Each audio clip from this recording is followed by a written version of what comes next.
नमस्कार दोस्तों, जैसे आप लोग देख रहे हो मेरे सामने ये एक पौधा लगा हुआ है।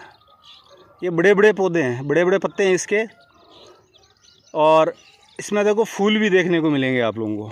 ये फूल भी है और एक टिंडे जैसा आपको ये देखने को मिलेगा। ये एक्चुअली फल नहीं है, ये इसके बीज है इसके अंदर। ये जब पक जाता है और पकने के बाद ये जो लाइन है ना, ये यहाँ से अपने आप फटता है।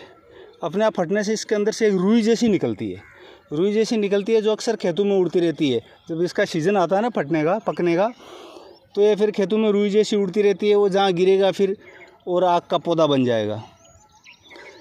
ये अक्सर उस जगह पर पाया जाता है जहाँ ज़मीन बंजर हो, जो खेती करने लायक नहीं हो। क्योंकि जहाँ पर खेती होती है वहाँ तो ये ट्रैक्टर वगैरह चलते रहते हैं, तो उससे वो इसकी जड़ें कटती जाती है। जब इसकी जड़ें कटती है तो ये फिर हो नहीं पाता। और जहाँ पर जैसे सरकारी ज़मीन हो, कोई बंजर ज़मीन हो, जैसे खेती हो कोई कर नहीं रहा हो, ऐसी खाली पड़ी हो, तो वहाँ पर ये अक्सर पाए जाते हैं। इसमें देखा होगा आपने, ये दिखाता हूँ मैं। जैसे ये इसका पत्ता है, इसको हम तोड़ेंगे तो एक दूध जैसा निकलेगा इसमें से। ये देखिए, ये दूध जैसा निकला एक। ये इसको हम राजस्थानी भाषा में वैसे दूध ही बोलते हैं, लेकिन इसके अंदर गुण भी है और इसके अवगुण भी है। अगर ये कच्चा किसी की आंख में गिर जाता है तो ये आंख की रोशनी तक ख़त्म कर सकता है। और गुण ये है कि इसकी आयुर्वेदिक दवाई भी कई बनती है।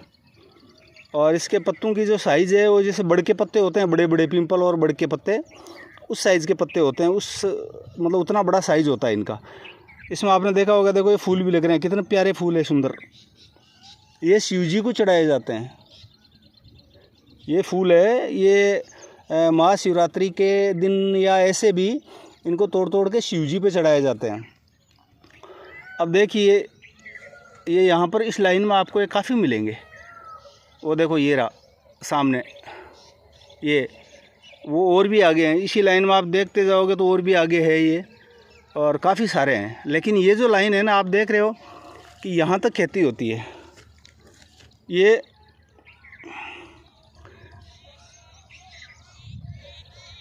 आप लोग देख रहे हो, यहाँ तक खेती होती है ये। लेकिन ये जो इलाका है, यहाँ से लेकर ये यहाँ तक, ये इलाका खाली पड़ा हुआ है। यहाँ खेती नहीं होती है। यहाँ पर एक खड्डा टाइप है, ये देखो, ये खड्डा टाइप है, तो खेती नहीं होती है। इसलिए ये बंजर ज़मीन है। बंजर ज़मीन मतलब खाली ज़मीन है, या ट्रैक्टर नहीं आता, इसलिए ये इसी जगह पर ज़्यादा है। बाकी खेत में देखोगे तो आपको एक आध मिलेगा कहीं। देखो वो सामने एक दिखाई दे रहा है, वो सामने, तो एक आध कहीं मिलेगा बीच में। तो इस पौधे का नाम क्या है? एक्चुअली इस पौधे को राजस्थानी में आकड़ा बोलते हैं। राजस्थानी में इसका देसी नाम है आकड़ा।